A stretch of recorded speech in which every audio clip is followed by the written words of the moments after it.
ہمارا مسئلہ یہ ہے کہ اچھے کام کرتے ہوئے ہمارے ساتھ کوئی نہیں ہوتا، برے کام کرتے ہوئے ہمارے ساتھ بہت لوگ ہوتے ہیں. ہمیں یہ معلوم نہیں ہے جب ہم اچھے کام کر رہے ہوتے ہیں ہمارے ساتھ پوری کائنات ہوتی ہے، جب ہم برے کام کر رہے ہوتے ہیں ہمارے ساتھ چند حقیر موجودات ہوتے ہیں. آپ کو ملائکہ داد دیتے ہیں، اور جس شخص کے پیٹ میں لقمہ حرام چلا جائے دنیا کے تمام ملائکہ، دنیا اور آسمان کے تمام ملائکہ اس پر لعنت بھیجتے ہیں. اتنا مشکل ہوتا ہے، اتنا تم ربا کو تلاش کرنا پہچاننا مشکل ہے. اس لیے پہلے فقہ کی تعلیم حاصل کرو، پھر تجارت کرو. سکون کے لیے کیا کریں؟ اطمینان کے لیے کیا کریں؟ اپنے عقائد ٹھیک کریں. یہ جانتے ہو تم راضی نہ ہونے کی علامت ہے. ہم محمد و آل محمد سے راضی نہیں ہیں، ہمیں جو خود اچھا لگے اس سے راضی ہیں. عقائد ٹھیک ہونے کے بعد، اخلاق ٹھیک ہونے کے بعد، اہل بیت کو تسلیم کرنے کے بعد جو بھی خطا ہے ان سب کی شفاعت ہو جائے گی.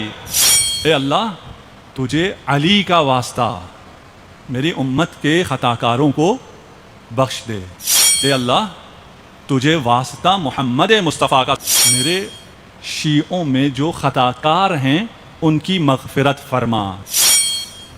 اب عبداللہ کی حالت خراب ہو گئی، اس میں اضطراب آ گیا کہ یہ کیا، یہ رسول خدا کیا فرما رہے ہیں، وہ علی مرتضیٰ کیا فرما رہے ہیں. اس کی یہ حالت دیکھ کر رسالت مآب نے نماز کو جلدی ختم کیا. نماز جلدی ختم کرنے کے بعد فرمایا یا عبداللہ اکفر بعد الایمان. تو ایمان لانے کے بعد کفر کر رہا ہے، پریشان کیوں ہو گیا ہے؟ کہا اس لیے کہ وَعَلِيٌّ أَعْظَمُ مِنَ الْعَرْشِ وَالْكُرْسِي، علی کرسی اور عرش سے اعظم ہے. 71 سر ہے، 72واں سر کہاں ہے؟ کسی نے کہا میں نے حسین کو پشت خیمہ کچھ دفتاتے دیکھا تھا. اب گھڑ سوار میدان کربلا میں آتے ہیں، ہاتھوں میں نیزہ ہے، زمین کربلا میں نیزہ گھومتے جاتے ہیں. رباب دیکھ رہی ہے، یہ نیزے زمین کربلا میں نہیں سینہ رباب میں. موضوع سخن کس طرح ہم اطمینان اور سکون قلب حاصل کر سکتے ہیں. اس موضوع کے ایک حدیث اور ایک حدیث کے پہلے ہی کلمے پر ہم رک گئے، اور وسیع موضوع ہے، ضرورت بہت ہے، اور زیادہ ضرورت اس لیے ہے کہ اس کی ضرورت کا احساس بھی نہیں ہے. عام انسانوں کی بات کر رہا ہوں، اور میں آپ سے خطاب کر رہا ہوں، اور آپ کے ذریعے یہ بہت زیادہ لوگوں تک پہنچتا ہے. اس لیے کبھی یہ نہ سوچیے کہ اس میں سے بہت سی باتیں ایسی ہیں جو ہمارے لیے نہیں ہیں. اگرچہ تذکر ہر شخص کو ہمیشہ تذکر کی ضرورت رہتی ہے. آج ہم نے اس موضوع کو سمیٹنا ہے کہ ہم کیا کریں کہ ہمیں اطمینان قلب حاصل رہے، سکون حاصل رہے. اللہ کی قضا پر راضی رہنا ایک مسئلہ ہے. اب اس کے لیے ہم کریں کیا، عملاً ہم کیا کریں جس کی وجہ سے یہ صفت حمیدہ ہمارے اعمال اور کردار میں جھلکے. اس کا حل بھی بہت آسان ہے. حل آسان ہے، نام بھی اس کا آپ نے بہت سنا ہوا ہے، لیکن ہے بہت مظلوم. اور وہ مظلوم ہے اخلاق. اپنے اخلاق کو ٹھیک کر لو، تمہاری زندگی ٹھیک ہو جائے گی، تمہارے سارے مسئلے ٹھیک ہو جائیں گے. اگر ہم اپنا اخلاق، یعنی ہم اپنی زندگی کو کیسے گزاریں، اس کا جواب اخلاق اسلامی میں، اخلاق اہل بیت میں ہے. ہم اپنی زندگی کو اس طرح گزاریں جس طرح اہل بیت نے اپنی زندگی گزاری ہے. اہل بیت اور حالات میں تھے، ہم اور حالات میں ہیں. اہل بیت نے 250 سال زندگی کی ہے اور ہر حالات میں زندگی گزاری ہے. مشکل ترین حالات میں وہ نمونے عمل بنے ہیں. آپ کو اخلاق اہل بیت اختیار کرنا ہے. اخلاق اہل بیت کیا ہے؟ اخلاق اہل بیت اخلاق الرسول. اخلاق رسول کیا ہے؟ کان اخلاق رسول اللہ صلی اللہ علیہ وآلہ القرآن. اخلاق رسول، اخلاق محمد عربی قرآن کریم ہے. قرآن میں ایک قرآن کا اخلاق ہے، ایک قرآن میں اخلاقیات ہے. اگر یہ دو چیزیں سمجھا سکوں، ایک اخلاق قرآن ہے، ایک اخلاقیات قرآن ہے. ایک اسلام ہے، ایک اسلامیات ہے. اسلام اور ہے، اسلامیات اور ہے. اخلاق اور ہے، اخلاقیات اور ہے. اخلاق قرآن اور رسول اللہ کا اخلاق ہے. یعنی قرآن کا اخلاق اور رسول اللہ کا اخلاق ایک ہے. اخلاقیات قرآن کیا ہے؟ سچ بولو، صحیح رہو، یتیموں کا خیال رکھو، والدین کا سے احسان کرو. یہ اخلاقیات قرآن ہے. اخلاق قرآن کیا ہے؟ اخلاق قرآن یہ ہے کہ ہمیشہ صحیح بات کرو. سکون چاہیے؟ اخلاق رسول. اخلاق رسول کیا ہے؟ اخلاق قرآن. اخلاق قرآن کیا ہے؟ ہمیشہ صحیح بات کرو. اکثر ایکسکیوز یہ دیا جاتا ہے، کہتے ہیں یہ جو باتیں ہیں یہ کتابوں میں اچھا ہے، اچھے لوگوں میں اچھا ہے، لیکن جس معاشرے میں ہم ہیں اس معاشرے میں یہ باتیں نہیں چلتی ہیں.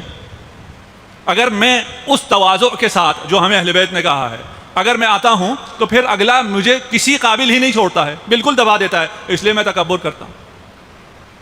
میں اپنی جوانی میں ریڈیو شو کر رہا تھا، برمنگھم میں اہل سنت تھے ہوسٹ. اس نے 2-4 دفعہ علامہ اور حجت الاسلام اور فلان کہا. میں نے تواضع کیا، میں نے کہا نام علامہ ہونے میں، حجت الاسلام ہونے کا بہت اچھا ہوا یار، اتنا لمبا نام لینا پڑ رہا تھا. اب میں سیدھا کہوں گا انور یہ بتانا. تو ہم کہتے ہیں یہ تواضع یہاں نہیں چلتا، یہاں مجھے کہنا پڑے گا میں علامہ ہوں، میں پتہ نہیں کیا کیا ہوں. نہیں، یہاں بھی چلتا ہے. اسی معاشرے میں اخلاق اہل بیت چلتا ہے. کیسے چلتا ہے؟ لوگ قدردان نہیں ہیں، میں اخلاق اہل بیت کے ساتھ جاؤں. لوگ قدردان نہیں ہیں. جو قدردان نہیں ہیں ان کو تو نے کیا کرنا ہے؟ اگر اس کو سمجھ لو، جو قدردان نہیں ہیں ان لوگوں کو تو نے کیا کرنا ہے؟ تو اخلاق اہل بیت کے ساتھ زندگی بسر کر. جو قدردان لوگ ہیں وہ تمہاری قدر کریں گے. تمہیں اپنی زندگی میں 2 اچھے دوست مل جائیں کافی ہیں. یہ 1000 فیس بک کے فرینڈ کسی کام آنے والے نہیں ہیں. فیس بک کے فرینڈ پھر اچھے ہیں، آج کل جو دوست ہیں ان سے تو وہ فیس بک والے اچھے ہیں، کوئی کمنٹ تو کر دیتے ہیں. آج کل جو دوست ہیں وہ کوئی کمنٹ بھی نہیں کرتے ہیں. ان دوستوں کو کیا کرنا ہے؟ تم جانتے ہو جب تم اخلاق اہل بیت کو چھوڑ کر یہ اخلاق سیئہ لے کر چل رہے ہوتے ہو، تمام سیئ لوگوں کو، برے لوگ تمہارے گرد جمع ہو جاتے ہیں، وہ جو اچھے ہوتے ہیں وہ دور ہو جاتے ہیں. کتنا بڑا نقصان کرتے ہو.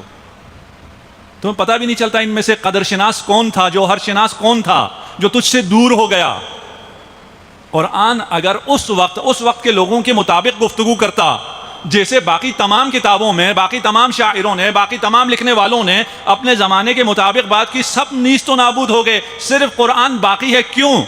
اس لیے حق کی بات کی ہے، صحیح بات کی ہے. لوگوں کو سمجھ میں نہیں آتی، نہ آئے.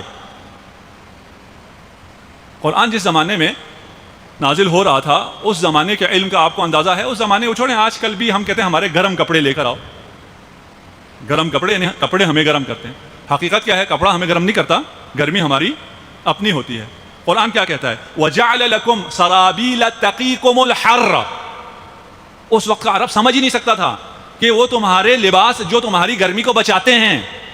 اس کو کیا سمجھ میں آیا؟ اس کو کچھ سمجھ میں نہیں آیا. اب اس کو سمجھ میں نہیں آ رہا تو قرآن اس کے مطابق بات کرے گا؟ نہیں، قرآن صحیح بات کرے گا. لباس تمہیں گرمی دیتے نہیں ہیں، تمہاری گرمی کو روکتے ہیں. وَالشَّمْسُ تَجْرِي. جریان کسے کہتے ہیں؟ مایعات، پانی جاری کہتے ہیں، آب جاری کہتے ہیں. پانی جاری ہوتا ہے. شمس جاری، اتنی عظیم چیز. آج پتہ چلا یہ شمس گیسز ہیں، یہ جریان رکھتا ہے، اس میں امواج ہیں. وَالشَّمْسُ تَجْرِي لِمُسْتَقَرٍّ لَهَا. پہلے یہ خیال تھا کہ زمین ساکن ہے اور سورج حرکت میں ہے. اور سورج حرکت میں کیا ہے؟ وہ بس آتا ہے اور جاتا ہے، غروب کرتا ہے، طلوع کرتا ہے. اس کے بعد جب سائنس نے ترقی کی اور پتہ چلا کہ نہیں جی زمین حرکت میں ہے، سورج کو مرکزیت حاصل ہے، تو یہ لوگوں نے دین پر، اسلام پر، قرآن پر اعتراض کرنا شروع کیا. یہ دیکھیں جی قرآن کہتا ہے کہ شمس حرکت میں ہے، سائنس کہتی ہے کہ زمین حرکت میں ہے. قرآن نے کس کے مطابق بات کی ہے؟ حق کے مطابق. سیدھا. لوگ نہیں سمجھتے، نہ سمجھو، مذاق اڑائیں، مذاق اڑاتے رہیں، ہنستے رہیں. آنے والے لوگ ان پر ہنسیں گے. پھر پتہ چلا کہ سورج بھی حرکت میں ہے اور زمین بھی حرکت میں ہے. وَتَرَى الْجِبَالُ كَأَنَّهَا جَامِدَةٌ. تم ان پہاڑوں کو جامد سمجھتے ہو. وَهِيَ تَمَرُّ مَرَّ السَّحَابِ. یہ پہاڑ بادلوں کی طرح چل رہے ہیں. اگر پہاڑ بادلوں کی طرح چل رہے ہیں، وَالْجِبَالُ أَوْتَادًا. یہ جبال پہاڑ میخیں ہیں، یہ زمین کے اندر بھی اتنی ہی ہیں جتنے زمین سے باہر ہیں. اگر یہ میخ چل رہی ہے تو یہ زمین بھی چل رہی ہے. اس وقت کسی کو سمجھ میں نہیں آیا زمین حرکت میں ہے، نہ سمجھ میں آئے. زمین حرکت میں ہے، آسمان بھی حرکت میں ہے، شمس بھی حرکت میں ہے، اور وہ بھی لِمُسْتَقَرٍ لَهَا، اپنے ٹھکانے کی طرف بڑھ رہی ہے. اور اس حرکت کو بعد میں لوگوں نے سمجھ لیا. آپ کو کیا کرنا ہے؟ آپ کو حق بات کرنی ہے. سیدھی بات کرنی ہے، صحیح بات کرنی ہے، صحیح بات، سیدھی بات. کبھی اس میں نرمی ہوگی، کبھی اس میں سختی ہوگی، کبھی اچھا لگے گا، کبھی اچھا نہیں لگے گا. اگر آپ کو تربیت کرنی ہے اپنے بچوں کی تو ان کے ساتھ نرمی بھی کرو اور سختی بھی کرو. سختی کر سکتے ہیں؟ ہاں، سختی بھی کرنی ہے اور نرمی بھی کرنی ہے. غلطی نہ کرو، سختی نہیں کریں گے. ابھی اچھی بات یہ ہے بچے بعد میں احتجاج کرتے ہیں اگر تقریر میں کوئی بات ان کے خلاف ہو جائے. ان کے حق میں کہہ رہا ہوں نرمی بھی ہونی چاہیے، سختی بھی ہونی چاہیے. میں نے ایک مجلس میں پہلے بھی عرض کیا ہے، ان بچوں کو آپ پارکنگ میں اکیلا چھوڑ کے آ سکتے ہیں؟ چھوڑ کے نہیں آ سکتے. ان کا جی نہ چاہ رہا ہو، نہیں چھوڑ کے نہیں آ سکتے. ان کو سوشل میڈیا پر بھی، انٹرنیٹ پر بھی اکیلا نہیں چھوڑا جا سکتا ہے، جائز نہیں ہے. وہاں اس سے بڑے درندہ بیٹھے ہوئے ہیں. وہ درندوں کا جب یہ شکار ہوتے ہیں ان کو ظاہری نقصان نہیں ہوا ہوتا ہے. ان پر سختی بھی ضروری ہے، نرمی بھی ضروری ہے. یہ ہاتھ ہے نا، یہ کیوں کام کرتا ہے؟ یہ سارے کام یہ ہاتھ کیوں کر لیتا ہے؟ اس میں نرمی بھی ہے اور سختی بھی ہے. اگر اس میں یہ ہڈی نہ ہوتی، صرف گوشت ہوتا تو بھی کوئی کام نہ کر سکتا. اگر یہ گوشت نہ ہوتا، صرف ہڈی ہوتی، پھر بھی کوئی کام نہ کر سکتا. یہ سارے کام اس ہاتھ سے اس لیے ہو جاتے ہیں کہ اس میں گوشت بھی ہے، اس میں ہڈی بھی ہے، اس میں قہر بھی ہے، اس میں لطف بھی ہے، مہر بھی ہے، مہربانی بھی ہے. اب ٹھیک ہے، ہمیں بیلنس چلنا ہے. اب جب ہم نے بیلنس چلنا ہے، ہم نے کہا ہم نے خدا کو راضی کرنا ہے اور رضائے رب کو حاصل کرنا ہے. ہم سب کچھ کرتے ہیں، پھر بھی اطمینان ہمیں حاصل اگر نہیں ہو رہا، اس کا مطلب یہ ہے کہ رب ہم سے راضی نہیں ہے. اور رب ہم سے راضی کیوں نہیں ہے؟ اس لیے کہ ہمارے رزق میں حرام ہے. یہ وہ چیز ہے. اب میں جتنے مثبت چیزیں تھیں، ایک منفی بیان کر رہا ہوں آج کیونکہ ختم کرنا ہے. بہت سی منفی چیزیں ہیں، بہت سی مثبت چیزیں بھی، ہم سب بیان نہیں کر سکے. مال حرام وہ ہے جو اگر انسان کے حلق سے نیچے اتر گیا تو پھر اس کی کوئی نیکی کام نہیں آتی ہے. مال حرام. ایک بات اور سن لیجئے، آپ جب کوئی اچھا کام کرتے ہیں تو آپ اکیلے نہیں ہوتے. آپ جب تسبیح کرتے ہیں تو آپ کے ساتھ کون کون تسبیح کرتا ہے؟ آپ کے ساتھ پوری کائنات تسبیح کرتی ہے. اس کو ہم لوگ محسوس نہیں کرتے. ہم کوئی کام اگر اکیلے کر رہے ہوں تو تھک جاتے ہیں، اگر کوئی کام مل کے کر رہے ہوں تو ہم نہیں تھکتے. کیوں نہیں تھکتے؟ اس لیے کہ ایک گیدرنگ ہے، لوگ ہیں، ایک دوسرے سے ہم انرجی لے رہے ہوتے ہیں اور آگے بڑھ رہے ہوتے ہیں. آپ داد دیتے ہیں تو میں زیادہ بول جاتا ہوں، اسی لیے آپ داد نہیں دیتے تاکہ میں اپنے ٹائم میں مجلس ختم کروں. اسی لیے نا. اچھا، ہم جب اچھا کام کرتے ہیں تو ہمارا خیال یہ ہوتا ہے کہ صرف ہم اچھا کام کر رہے ہیں، باقی ساری دنیا خراب ہے. اور یہ اچھا کام کرنا کتنا مشکل ہے. مخصوصاً جوانوں سے کہہ رہا ہوں کہ میں جو اچھا کام کرنے جا رہا ہوں یہ کتنا مشکل ہے. میں خود جب کالج جاتا تھا، میری داڑھی تھی، میری داڑھی دیکھ کے میرے بہت سے دوست داڑھی رکھتے تھے. اس کے بعد آتے تھے، کہتے تھے تم کیسے داڑھی رکھ لیتے ہو؟ لوگ ہمیں تو چھیڑتے ہیں. صوفی کہنا شروع کر دیتے ہیں، وہ اگلے دن پھر شیو کرا لیتے تھے. اب تو فیشن ہو گیا. اب مسئلہ آج کل کے جوانوں کو یہ مسئلہ نہیں ہے، اب تو فیشن میں شامل ہے. اب داڑھی رکھنے میں کوئی مشکل نہیں ہے. ہمارا مسئلہ یہ ہے کہ اچھے کام کرتے ہوئے ہمارے ساتھ کوئی نہیں ہوتا، برے کام کرتے ہوئے ہمارے ساتھ بہت لوگ ہوتے ہیں. ہمیں یہ معلوم نہیں ہے جب ہم اچھے کام کر رہے ہوتے ہیں ہمارے ساتھ پوری کائنات ہوتی ہے، جب ہم برے کام کر رہے ہوتے ہیں ہمارے ساتھ چند حقیر موجودات ہوتے ہیں. آپ اچھا کام کرنے کے لیے جب بڑھتے ہیں تو آپ کے پاؤں کے تلے فرشتے پر بچھاتے ہیں. آپ ملائکہ کے پروں پر یہاں آئے ہیں. آپ کو ملائکہ داد دیتے ہیں. اور جس شخص کے پیٹ میں لقمہ حرام چلا جائے، دنیا کے تمام ملائکہ، دنیا اور آسمان کے تمام ملائکہ اس پر لعنت بھیجتے ہیں. لعنت کا مطلب سمجھتے ہو؟ رحمت خدا سے دوری. جو رحمت خدا سے دور ہو اسے سکون ہو. یہ کیسے ممکن ہے؟ ہو سکتا ہے؟ سکون رحمت خدا سے آتا ہے. اور یہ جاہل، احمق، بے شعور انسان سکون کی تلاش میں یتیم کا مال کھاتا ہے. اگر کوئی شخص، میں بہت سی روایت ہیں میں ساتھ لے کے بھی آیا ہوں، وقت کم ہے اس لیے میں خلاصہ پیش کر رہا ہوں. اگر کوئی شخص حرام لقمہ کھائے 40 دن تک اس کی دعا قبول نہیں ہوتی ہے، اس کا کوئی عمل قبول نہیں ہوتا ہے. کتنا بیچارہ ہے یہ جو حرام کھاتا ہے. حدیث میں ہے کہ جو شخص حرام کھاتا ہے اس کی حالت یہ ہے کہ اس کا مال نمو پیدا نہیں کرتا، اس کا مال زیادہ نہیں ہوتا. اگر زیادہ ہو جائے اس میں برکت نہیں ہوتی. حرام جمع نہ کرو. حرام اگر تو آئے تو تمہارا پچھلا مال بھی ضائع کرے گی. اگر اس میں زیادتی ہو بھی جائے تو برکت نہیں ہوگی، اور اگر اسے تم کسی کار خیر میں لگاؤ تو کوئی ثواب بھی نہیں ہوگا۔ اپنا مال میں کار خیر میں لگا رہا ہوں، مجھے کوئی ثواب نہیں ہے، اگر نہ لگاؤ چھوڑ جاؤ تو یہاں نہیں رہے گا، تم سے پہلے جہنم میں تمہارے لیے ایندھن بنا تیار ہوگا۔ اس مال حرام کے پیچھے، اچھا ہم تو مال حرام نہیں کھاتے، میں اب حدیث سخت ہے اس لیے میں متن پیش کر دوں۔ امیر المؤمنین ارشاد فرما رہے ہیں تجار سے، اور یہاں بزنس مین بہت ہوں گے، یا معشر التجار الفقه ثم المتجر الفقه ثم المتجر الفقه ثم المتجر، 3 دفعہ امیر المؤمنین نے تکرار کیا کہ پہلے فقہ کا علم حاصل کرو، فقہ کو حاصل کرو، فقہ حاصل کرنے کے بعد حلال حرام کی معرفت حاصل کرنے کے بعد تجارت کرو۔ کیوں؟ واللہ للربا فی هذه الامہ اخفى من دبیب النمل، ربا اس امت میں اس وقت تو ایسا نہیں تھا، آج ہمارے لیے کہہ رہے ہیں، اس امت کے لیے ربا ایسا ہوگا جیسے اگر کسی کالی چٹان پر کالی رات میں کالی چونٹی چل رہی ہو، اسے تلاش کرنا کتنا مشکل ہوتا ہے، اتنا تم ربا کو تلاش کرنا پہچاننا مشکل ہے، اس لیے پہلے فقہ کی تعلیم حاصل کرو پھر تجارت کرو۔ یا علی، حدیث نبوی ہے، یا علی الربا 70 جزءا، اس کی عربی سن لیجئے گا، ترجمہ شاید نہ کروں میں، شاید کوئی ہنٹ دے دوں۔ فَأَيْسَرُهَا 70 جز، 70 جز ہیں ربا کے، اس میں سے جو سب سے کمتر ہے وہ کیا ہے؟ أَن يَنْكَحَ الرَّجُلُ أُمَّهُ فِي بَيْتِ اللَّهِ الْحَرَامِ،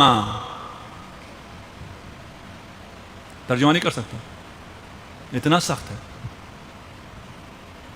یا علی درہم ربا اعظم، 1 درہم ربا، 1 روپیہ ربا کا کس سے زیادہ ہے؟ من 70 زنا کلها بذات محرم فی بیت اللہ الحرام۔ انسان کچھ بھی نہیں کہہ سکتا، اتنا عظیم خطرہ ہو اور پوچھتے ہی نہیں ہم کسی سے۔ کوئی بزنس ڈیل کرنی ہو تو 1000 دفعہ وکیل کو فون کرتے ہیں، حرف بحرف اس کو پڑھاتے ہیں، بدن میں تھوڑا سا کچھ ہو جائے تو ڈاکٹر کے پاس بھی جاتے ہیں، لیب کے پاس بھی جاتے ہیں، اس سرجن نے کچھ کہا تو اس سے بھی نظر لیتے ہیں، اس نے کہا تو اس کو بھی دکھاتے ہیں، آج کل تو انٹرنیٹ ہے، آج ملک سے باہر بھی بیچتے ہیں، یورپ امریکہ کہاں کہاں بیچتے ہیں، نظر لیتے ہیں، اس کے بعد جا کر کوئی آپریشن کراتے ہیں۔ یہ اتنا حساس مسئلہ، اتنا سخت مسئلہ، ہم نے کبھی اس کا علم حاصل کیا؟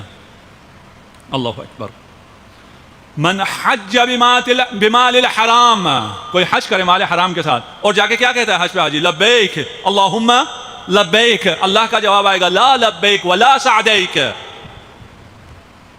حجک مردود علیک، خدا ہمیں سکون نہیں دے رہا، خدا تمہارے لبیک کو قبول نہیں کر رہا، تو 2 کپڑے پہن کر سب کچھ چھوڑ کر حج پر جا کے لبیک کہہ رہا ہے، خدا قبول نہیں کر رہا۔ ایک شخص ہے، والی ہے بنی عباس کا، امام باقر علیہ السلام کی خدمت میں آتا ہے،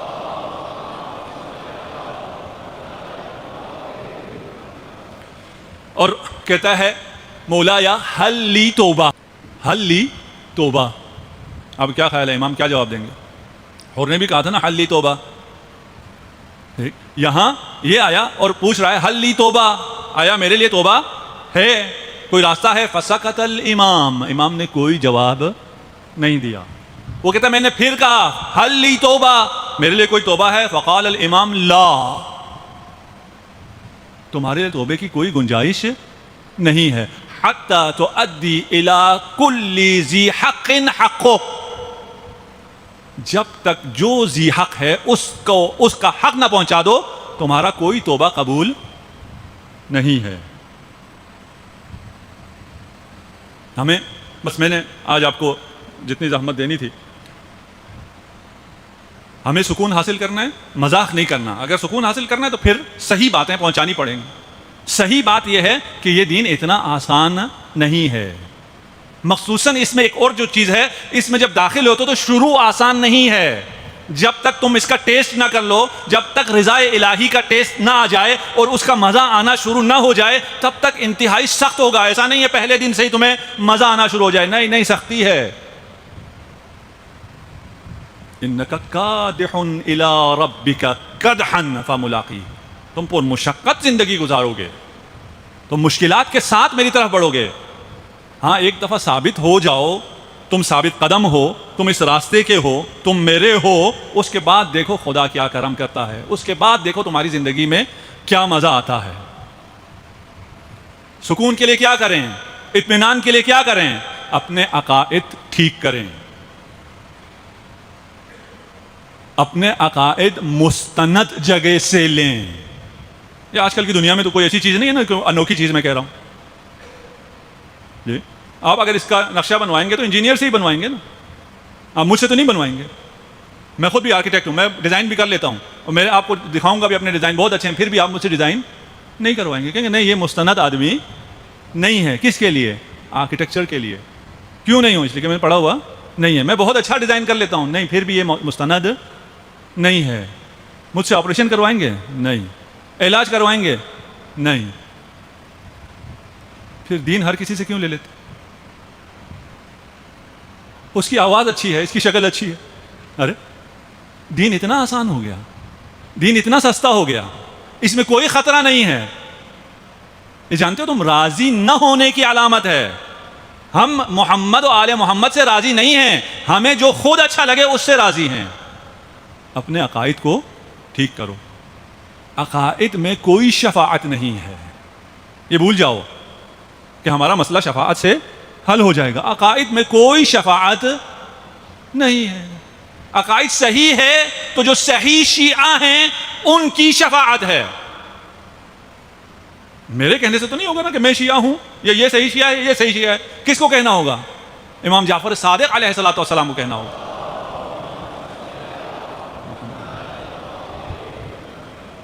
انہوں نے کیا فرمایا ہے؟ کہاں فرمایا ہے؟ کوئی کتاب ہے؟ کوئی حدیث ہے امام سے؟ یا نہیں ہے؟ یا جو میرے جی میں آئے وہ ہے؟ ہمارے علماء نے اپنی جانیں دے کر، اپنی زندگیاں دے کر ان احادیث کو محفوظ کیا ہے۔ یہ احادیث ہمارے درمیان موجود ہیں، انہی احادیث سے ہم نے اپنے عقائد لینے ہیں۔ عقائد ہمارے ٹھیک ہو گئے، فرض کر لیتے ہیں۔ اور آج کل جو حالات خراب چل رہے ہیں ان حالات میں کوئی شخص یہ مطمئن نہ ہو کہ میرے عقائد بہت ٹھیک ہیں۔ مستند عالم سے، مستند مراکز سے پتہ کریں۔ میں ایک صاحب کو جانتا ہوں، خدا انہیں طول عمر دے، شفا دے، وہ مراجع کا آیت اللہ خوئی سے لے کے آیت اللہ خمینی اور باقی مراجع کے انتہائی نزدیکی دوست رہے ہیں، ان کے ساتھ بیٹھا کرتے تھے۔ اس سے پہلے بھی وہ مراجع کے ساتھ بیٹھتے تھے اور ان کے انتہائی نزدیکی۔ ان کو کچھ چھوٹا سا بھی ابھی مسئلہ پیش آتا ہے وہ فون کرتے ہیں، پوچھتے ہیں۔ مجھے پتا ہوتا ہے یہ مسئلہ ان کو پتا ہے، اس نے اپنی ساری زندگی علماء کے ساتھ گزاری ہے، لیکن ابھی بھی جب بھی اس نے کوئی کام کرنا ہوتا ہے پھر بھی فون کر کے پوچھتا ہے ابھی کیوں پوچھتے ہو؟ ابھی بھی میں نے کوئی بھی قانونی کام ہو تو میں اپنے لیگل ایڈوائزر سے پوچھتا ہوں۔ میں نے بہت بزنس کیا ہے، بہت کام کیا ہے، مجھے بھی سب کچھ پتا ہے۔ کچھ چیزیں ہو سکتا ہے اس لیگل ایڈوائزر سے بھی زیادہ اس کو پتا ہو، لیکن جو بھی کام کرنا ہوتا ہے وہ لیگل ایڈوائزر کو ایک دفعہ دکھاتا ہے۔ فقہ میں ہمیں کسی ایڈوائزر کی ضرورت نہیں ہے۔ لیگل ایڈوائزر تو فیس لیتا ہے، فقہ والے تو فیس بھی نہیں لیتے۔ اس کے باوجود ہمیں بڑا سکون ہے، ہم سے کوئی نہیں پوچھتا، ہمیں کوئی نہیں پوچھتا، ہم سے کوئی نہیں پوچھتا، ہمیں بڑا سکون ہے۔ اپنے عقائد کو ٹھیک کر لو، اپنے اخلاق کو ٹھیک کر لو، اپنے اخلاق کو اخلاق اہل بیت کے مطابق کر لو۔ اس کے بعد میں نے اپنے عقائد ٹھیک کر لیا، اپنا اخلاق ٹھیک کر لیا، اس کے بعد بھی تو میں بشر ہوں، مجھ سے غلطیاں ہو جائیں گی، ہوتی رہیں، کوئی مسئلہ نہیں ہے۔ جتنی بھی غلطیاں ہو جائے توبہ کرو، پلٹ کر آؤ۔ تم جتنا زیادہ غلطیاں کرو گے، جتنی زیادہ تم سے لغزشیں ہوں گی، اگر گناہ کرنے کے بعد پلٹ کر آؤ گے تم اتنے ہی محبوب خدا ہو جاؤ گے۔ عقائد ٹھیک ہونے کے بعد، اخلاق ٹھیک ہونے کے بعد، اہل بیت کو تسلیم کرنے کے بعد جو بھی خطا ہے ان سب کی شفاعت ہو جائے گی۔ شفاعت صغیرہ کی ہوگی یا کبیرہ کی؟ کبیرہ گناہوں کی بھی شفاعت ہوگی یا صرف صغیرہ کی ہوگی؟ صغیرہ گناہوں کی شفاعت نہیں ہوتی۔ علی کا چاہنے والا قبر میں، اور فشار قبر ہے، باقی چیزیں ہیں، اس سے اس کے صغیرہ گناہ ویسے ہی دھل جاتے ہیں۔ شفاعت ہے ہی کبائر کے لیے۔ اگر عقیدہ صحیح ہے، اگر ہم اہل بیت کو مانتے ہیں، اس کے بعد جو ہم سے غلطیاں ہو جائیں، وہ جیسی بھی غلطی کیوں نہ ہو، اس کی ہمیں کوئی فکر نہیں ہے، وہ ہمیں پریشان نہیں کرے گی، وہ ہمیں مضطرب نہیں کرے گی۔ عبداللہ ابن مسعود ہے، رسالت مآب کے پاس آتے ہیں اور کہتے ہیں ارنی الحق، مجھے حق دکھائیے۔ رسالت مآب نے کہا تیرے لیے حق دیکھنا ممکن نہیں ہے۔ پھر وہ چلا جاتا ہے، ایک جگہ دیکھتا ہے کہ امیر المومنین نماز پڑھ رہے ہیں، اور جب رکوع میں گئے تو امیر المومنین نے یہ ذکر ارشاد فرمایا اللہم بحق محمد المصطفیٰ عبدک اغفر للخاطئین من شیعتی، اے اللہ تجھے واسطہ محمد مصطفیٰ کا میرے شیعوں میں جو خطا کار ہیں ان کی مغفرت فرما۔ دعائے علی قبول ہوگی یا نہیں ہوگی؟ جی، جب ہر نماز میں دعا کر رہے ہیں، رکوع اور سجود میں آپ کے لیے دعا کر رہے ہیں، قبول ہوگی یا نہیں ہوگی؟ قبول ہوگی۔ کس کے لیے دعا کر رہے ہیں؟ للخاطئین من شیعتی۔ اچھا، اصحاب کے لیے یہ چیز مشکل تھی، جو اس کو چاہے وہ سب معاف ہو جائیں، اور وہ بھی نبی کا واسطہ دے کر وہ واپس آئے مسجد نبوی میں، رسالت مآب نماز پڑھ رہے ہیں۔ وہ جب آتا ہے عبداللہ ابن زبیر، دیکھا رسالت مآب بھی حالت نماز میں ہیں، جب رکوع میں جاتے ہیں تو پھر کیا ذکر ہے؟ اللہم بحق علی ابن ابی طالب اغفر للخاطئین من امتی، اے اللہ تجھے علی کا واسطہ میری امت کے خطا کاروں کو بخش دے۔ اب عبداللہ کی حالت خراب ہو گئی، اس میں اضطراب آ گیا کہ یہ کیا، یہ رسول خدا کیا فرما رہے ہیں، وہ علی مرتضیٰ کیا فرما رہے ہیں۔ اس کی یہ حالت دیکھ کر رسالت مآب نے نماز کو جلدی ختم کیا۔ نماز جلدی ختم کرنے کے بعد فرمایا یا عبداللہ اکفر بعد الایمان، تو ایمان لانے کے بعد کفر کر رہا ہے، پریشان کیوں ہو گیا ہے؟ کہا اس لیے کہ مجھے نہیں پتا چلا، آپ علی کا واسطہ دے کے دعا کر رہے ہیں، علی آپ کا واسطہ دے کے دعا کر رہے ہیں، میں یہ نہیں جانتا ایکم اعظم عند اللہ، آپ میں سے اللہ کے نزدیک اعظم کون ہے؟ یہ کیا ہو رہا ہے، میں سمجھ ہی نہیں پایا۔ کہا آؤ ادھر آ کر میرے پاس بیٹھو۔ جب بیٹھا تو کہا کہ اللہ نے خلقنی و نور علی، مجھے اور نور علی کو خلق کیا، اس کائنات کو خلق کرنے سے 2000 سال پہلے، 2000 سال الہی ہیں، ہمارا سال نہیں ہے، 2000 سال پہلے خلق کیا۔ اذ لا تسبیح، جب نہ کوئی تسبیح تھی نہ کوئی تحلیل تھی۔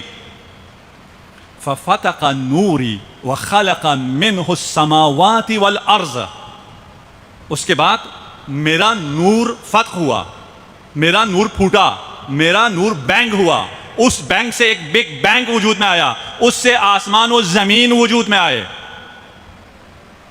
فَأَنَا أَعْظَمْ مِنَ السَّمَاوَاتِ وَالْأَرَضِينَ، میں آسمانوں اور زمینوں سے زیادہ اعظم ہوں۔ اب وقت نہیں رہا، میں آپ کو سائنس کی تھیوری بھی ساتھ ساتھ چلاتا۔ بگ بینگ والے کیا کہتے ہیں؟ کچھ بھی نہیں تھا، لیکن ایک نقطہ تھا، نقطہ بھی نہیں کہتے، کوئی چیز تھی جو بینگ ہوئی ہے، تو کوئی چیز تو تھی نا، کوئی چیز تھی، وہ ایک خاص ٹیمپریچر پہ ایک خاص مقام پہ پہنچا، وہاں بینگ ہوا ہے، اس بینگ کے اسی نقطے کے اندر یہ تمام کائنات اسی کے اندر تھی۔ ففتق من نوری السماوات والارضین، یہ سارے آسمان و زمین اسی بینگ سے پیدا ہوئے۔ وفتق نور علی ابن ابی طالب، ایک اور بینگ ہوا ہے، وخلق منہ العرش والکرسی، یہ بینگ ابھی سائنٹسٹ کو نہیں ملا ہے، کیونکہ یہ اس دنیا میں، اس کائنات میں نہیں ہوا ہے۔ پہلے بینگ سے زمین و آسمان خلق ہوا ہے، دوسرے بینگ سے عرش اور کرسی خلق ہوئی ہے۔ وَعَلِيٌّ أَعْظَمُ مِنَ الْعَرْشِ وَالْكُرْسِي، علی کرسی اور عرش سے اعظم ہے۔ اچھا، آپ کچھ لوگوں کو مشکل ہو جائے گی علی کو اعظم کہہ دیا، آپ خود کیا کہتے ہیں؟ یہ جملہ غلط ہے، لیکن ہم سب کہتے ہیں انسان اشرف المخلوقات ہے، اپنے آپ کو اشرف المخلوقات۔ اشرف المخلوقات کا پتہ کیا مطلب ہے؟ قرآن سے بھی افضل مخلوق، عرش سے بھی افضل مخلوق، کرسی سے بھی افضل مخلوق، وہ سب بھی مخلوق ہیں، ان سب سے میں افضل ہوں؟ نہیں، میں کہاں افضل ہوں؟ ان سب سے کون افضل ہے؟ محمد و علی صلی اللہ علیہ وسلم۔ حدیث طولانی ہے، میں تھوڑا مختصر کر دوں، اور یہ کیوں بیان کر رہا ہوں؟ تاکہ تھوڑا سا سکون میں آ جائیں۔ سکون کہاں سے آئے گا؟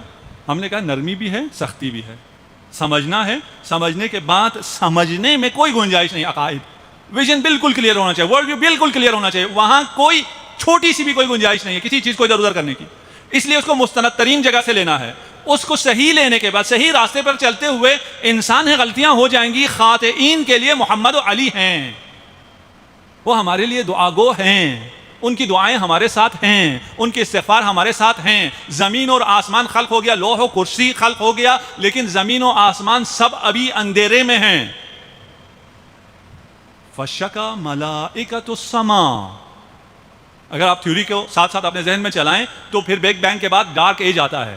یہ حدیث اس کے بالکل ساتھ ساتھ چل رہی ہے کہ آسمان کے فرشتوں نے شکایت کی کہ اندھیرا بہت ہے، ڈارک ایج ہے، کوئی لائٹ چاہیے، کوئی روشنی چاہیے.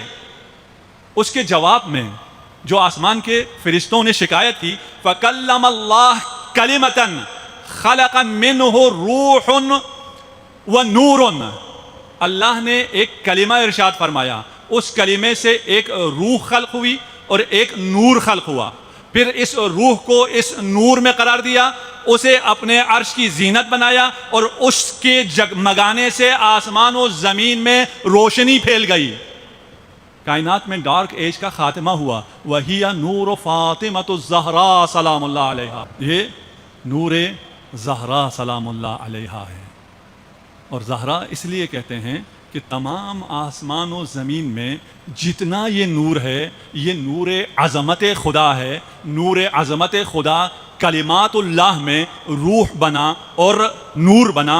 اس کو خدا نے مشکات میں قرار دیا، اس مشکات کو اپنے عرش کی زینت بنایا. وہاں سے اس نور زہرا نے تمام اور عالم کو روشن کیا، اس لیے سمیت زہرا. جناب سیدہ کو اس لیے زہرا کہا جاتا ہے کہ آپ کے نور سے یہ تمام آسمان و زمین جگمگا رہا ہے. اللہ نور السماوات والارض. یہ نور عظمت الہی فاطمۃ الزہرا سلام اللہ. آپ لوگوں کا اس عشرے میں میں نے خاصا وقت لیا، اور دعا ہے کہ جس توفیق کی تلاش میں اس فرش عزا پر آتے رہے، اور انشاءاللہ جب تک زندگی رہے تب تک ہم اس فرش عزا پر آتے رہیں گے. سکون قرب الہی سے حاصل ہوتا ہے. قرب الہی عرش الہی پر پہنچنے سے حاصل ہوتا ہے. عرش الہی پر پہنچنے کا واحد راستہ فرش عزا ہے. تم فرش عزا پر آتے ہو، آنسو بہاتے ہو، یہ ایک آنسو تمہیں عرش الہی تک پہنچا دیتا ہے. اس لیے کہ اس عرش کی جو زینت ہے وہ اس فرش عزا پر تمہارا پرسہ لینے آتی ہے. بس یہ عزا کے ایام بھی ختم ہونے کو ہیں. آج بھی آپ نے سارا دن جلوس میں شرکت کی، آپ تھک گئے. کل بھی آپ انشاءاللہ جلوس میں شرکت کریں گے، امام زمانہ عجل اللہ فرجہ الشریف کو پرسہ دیں گے. کسی نے امام صادق سے آ کر اعتراض کیا کہ آپ یہ پہلے محرم سے ہی کیوں رونا شروع کر دیتے ہیں؟ ابھی تو 10 محرم کو شہادت ہوگی. یہ محلے بنی ہاشم پہلی محرم سے ہی کیوں اتنا سوگوار ہو جاتا ہے، کیوں اتنا روتا ہے جیسے آج کسی کا انتقال ہوا ہے؟ امام نے ارشاد فرمایا تم نے ستم کیا ہے. جب پہلی محرم ہوتی ہے تو فرشتہ ایک پیراہن لے کے آتا ہے، ایک پیراہن پارا پارا شدہ جس میں ہزاروں سوراخ ہیں. اس قمیص سے ابھی تازہ خون ٹپک رہا ہوتا ہے. وہ خون، وہ قمیص حسین لا کر امام وقت کو دیا جاتا ہے. اس قمیص کو دیکھ کر زمانے کا امام گریا کرتا ہے، اور زمانے کے امام سے محبت رکھنے والے شیعہ غم امام میں گریا کرتے ہیں. آپ کا یہ گریا امام زمانہ عجل اللہ فرجہ الشریف کو پرسا ہے. اگر امام زمانہ تشریف لے آئیں، اگر اس قمیص کو لے کر، اس عبا کو پہن کر تشریف لے آئیں تو آپ کا کیا حال ہوگا؟ آپ کیسے گریا کریں گے؟ اپنی چشم بصیرت سے. یہ حدیث کہتی ہے کہ ہمارے شیعوں میں سے جو چشم بصیرت رکھتے ہیں وہ ہمارے اس غم کو محسوس کرتے ہیں. اب تو شب عاشور آ گئی ہے. کل ایک وقت آئے گا جب حسین تنہا رہ جائیں گے، جب کوئی نہیں رہے گا. حسین دائیں دیکھیں گے، حسین بائیں دیکھیں گے. جب کسی کو نہیں پائیں گے تو پھر عباس کو صدا دیں گے، علی اکبر کو صدا دیں گے، میرے شیرو تم کہاں رہ گئے ہو؟ حسین تنہا ہے، حسین اکیلا ہے. پھر صدائے استغاثہ بلند کریں گے، حل من ناصر ینصرنا. هل من مغیث یغیثنا، ہے کوئی حسین کی مدد کرنے والا؟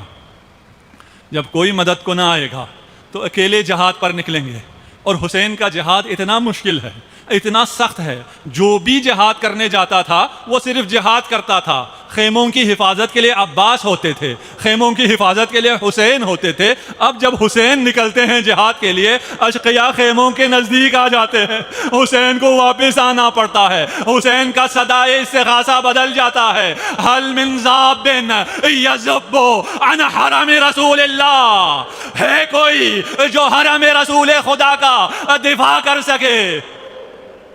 اجرکم علی اللہ۔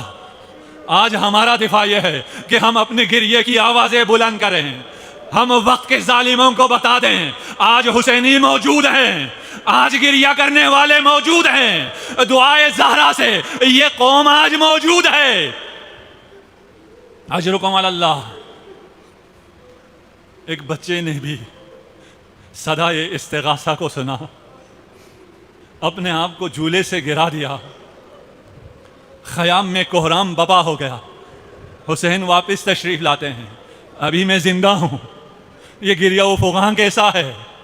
کہا اصغر نے اپنے آپ کو جھولے سے گرا دیا ہے، اصغر کو لیا، بس میں نے مختصر کر دیا، گئے سوئے مقتل اور جا کر لعینوں سے کہا، اور وہاں پہنچ کر آپ کو بھی یاد کیا کہ میرے شیعو، آپ کہتے ہو نا کاش ہم کربلا ہوتے، امام نے بھی کہا ہے کاش آپ لوگ دیکھ لیتے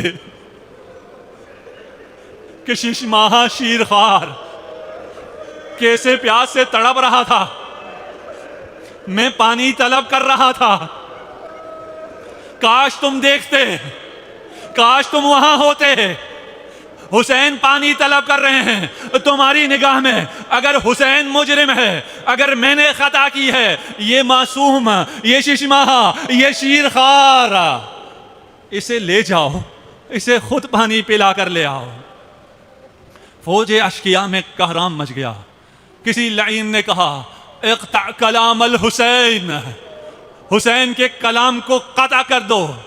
حرملہ نے تیر جوڑا، کیسے کہوں یہ کیسا تیر تھا؟ یہ تیر سے شعبہ ہے، وہ تیر، ایک ایسا تیر جو عرب جاہلوں نے بھی وعدہ کر رکھا تھا ایسا تیر انسانوں پر استعمال نہ کریں گے۔ حرملہ نے تیر سے شعبہ جوڑا، کیسے بیان کروں؟ آپ برداشت کر سکتے ہیں تو بیان کروں۔ جانتے ہو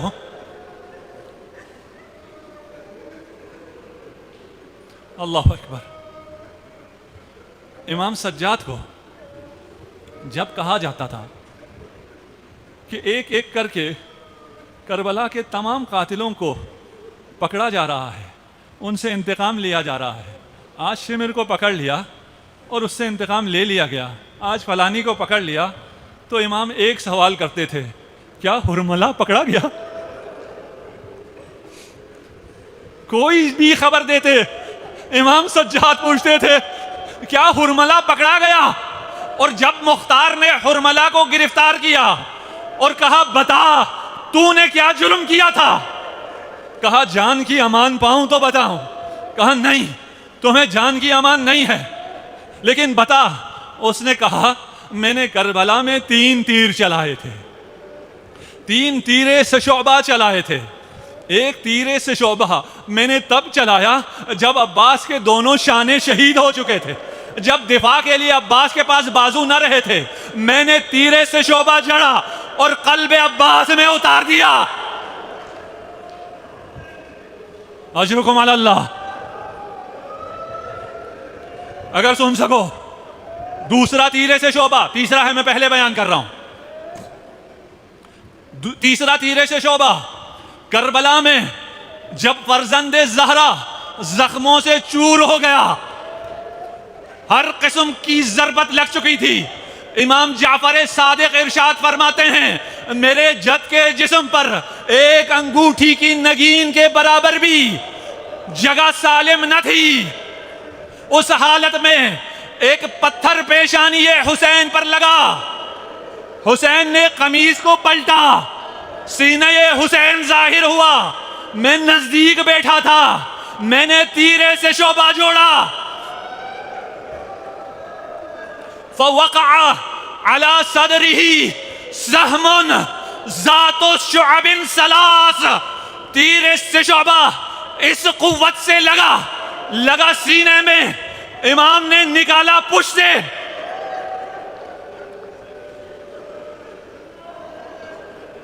اجرکم علی اللہ، اجرکم علی اللہ۔ اور تیسرا تیر تو نے کون سا چلایا؟ تیسرا تیر جب مجھے کہا گیا اقطع کلام الحسین، جو تیر میں نے جوڑا وہ بدن علی اصغر سے بڑا تھا، ننھا سا گلا ہے، حسین کے ہاتھوں میں ہے، حسین یہ خشک ہونٹ لشکر کو دکھا رہے ہیں، تیرے سے شعبہ چلا، فذبح الطفل من الاذن الى الاذن، دستے پدر پر بچہ مرغ بسمل کی طرح تڑپنے لگا۔ اجرکم علی اللہ۔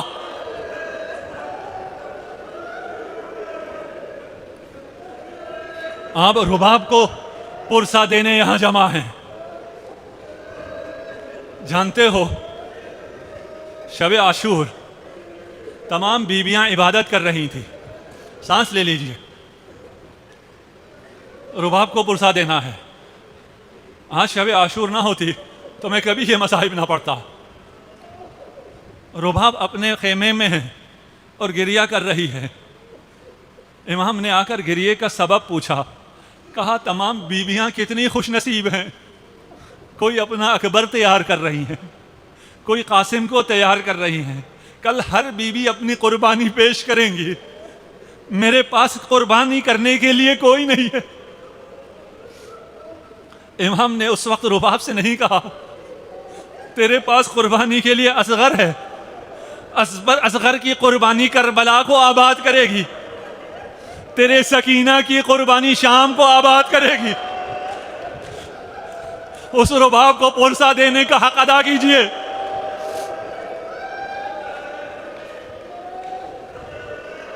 جوان بیٹے کے اس جگر سے نیزے کی انی نکالنا آسان ہے، شیرخوار کی گردن سے تیر کے پھلوں کو نکالنا مشکل ہے۔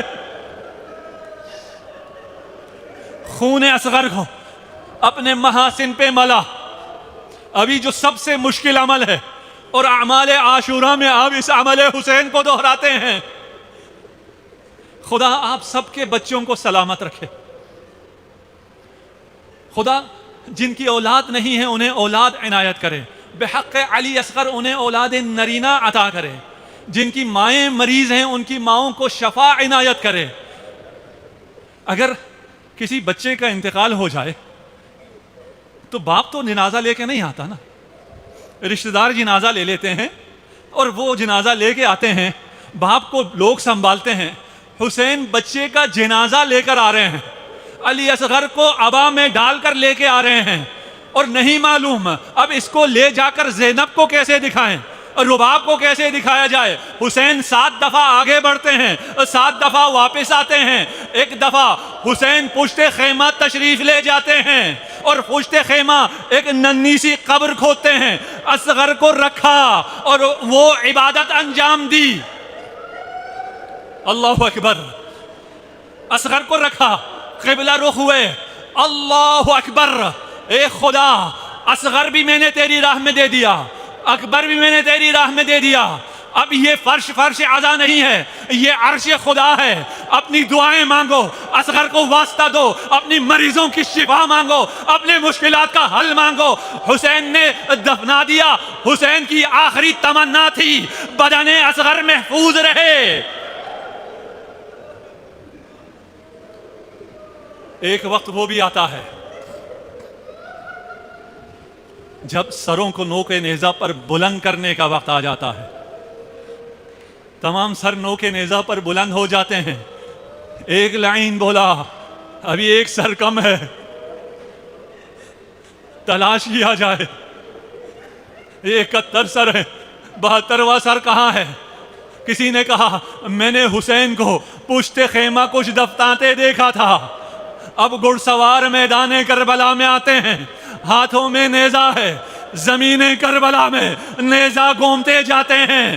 رباب دیکھ رہی ہے, یہ نیزے زمین کربلا میں نہیں, سینہ رباب میں. ایک نیزہ سینہ رباب میں گیا, ساتھ میں علی اصغر باہر آیا. علی اصغر تو کتنا خوش نصیب ہے, باقی سر نو کے نیزہ پر بلند ہوئے, تو خود نو کے نیزہ پر بلند ہوا. ابھی مصیبت یہاں ختم نہیں ہوئی, بدن اتارا جاتا ہے. مجھے یہ بتائیے, جب تیر لگا اور رباب نے دیکھا تو پوچھا بنیا مثلک ینحر, کیا تجھ جیسے بچے کو نہر کیا جاتا ہے؟ جس کو نہر کیا گیا ہو اس کی گردن تو ویسے ہی الگ ہو چکی تھی. اب گردن اصغر کو جدا کرنے کے لیے خنجر کی ضرورت نہ تھی. ظالموں نے سر الگ کیا, نیزے پر سوار کیا, رباب پکاری مولا حسین آپ کی آخری تمنا. کیسے ہیں آپ؟ امید کرتا ہوں آپ سب خیریت سے ہوں گے. آپ کو ہماری یہ ویڈیو کیسی لگی ہے ہمیں کمنٹ سیکشن میں ضرور بتا دیا کریں, اور ہماری ویڈیو کو لائک, سبسکرائب اور شیئر بھی ضرور کیا کریں. اور آپ سے ہر ویڈیو میں یہ ریکویسٹ رہتی ہے کہ ہماری اس ویڈیو کو اپنے دوست, احباب اور عزیز و اقارب میں بھی یہ ویڈیو ہماری شیئر کریں, تاکہ یہ ذکر آپ کی نسلوں تک محمد والے محمد جاری و ساری رکھے. السلام علیکم ورحمۃ اللہ.